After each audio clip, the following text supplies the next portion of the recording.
the longaniza that we made using the attachment for the sausage stuffer on our machine. And next I'm going to show you how to stuff the casings without the use of a sausage stuffer. This method works best when you work with smaller pieces of casing. So I went ahead and I cut mine in half, and it still seems pretty long. We're going to go ahead and squeeze out any excess water.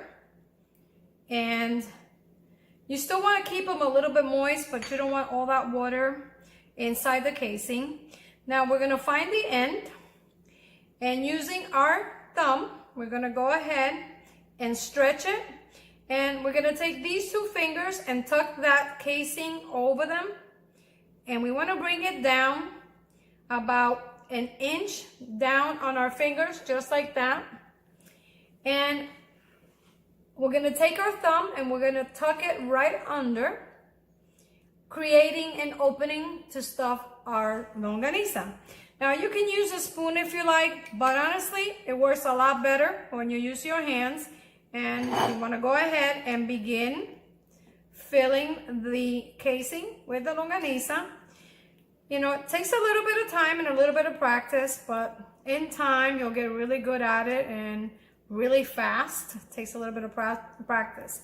Of course, this method takes a little longer than the sausage stuffer, but as you practice, you'll see that you're gonna gain a lot of experience and get really good at it. Now, as you're filling it in, as you're filling the casing with the meat, we want to go ahead and push down on the meat. You might not be able to see that, but I squeeze it in the palm of my hand as I go.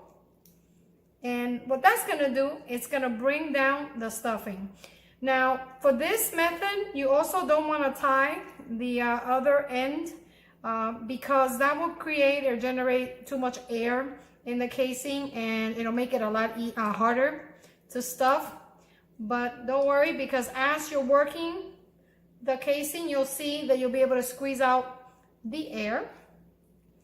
And you know, like I said, with a little bit of time, patience, and practice, you'll get really good at doing this, and in no time at all, you'll be a pro.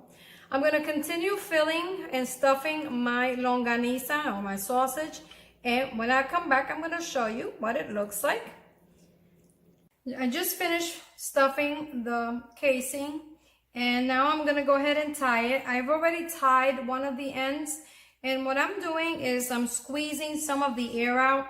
Now, I had very little casing left to tie a knot, so I went ahead and tied this end, and I know it's going to be a little bit tight, but if you like, and this happens to you, you can always use kitchen twine to tie it. So now I'm going to tie the other end, and I always squeeze it to squeeze out some of the air. I don't want to squeeze it too much because, like I said, I don't have a lot of leftover casing. And I'm going to prick it just so that I can remove some of the air later, but let's see. Let's go ahead and do that. I'm going to give it a shot, squeeze a little bit out. Okay, here we go. I'm going to go ahead and tie the other end. It's very tight, but I'm pretty sure I can do it. There we go. Perfect. Here we go. Now, it's ready. Now, I like to pull on the knot slightly just to make sure it's tight. And once it's sealed, now we can go ahead and shape it. And this is the one that we did by hand, and it took me about 10 minutes to get it all done. I'm gonna go ahead and poke it, not too much. I'm gonna make a couple of holes just to remove some of the air out. And there you go. This longaniza is now ready for the smoker.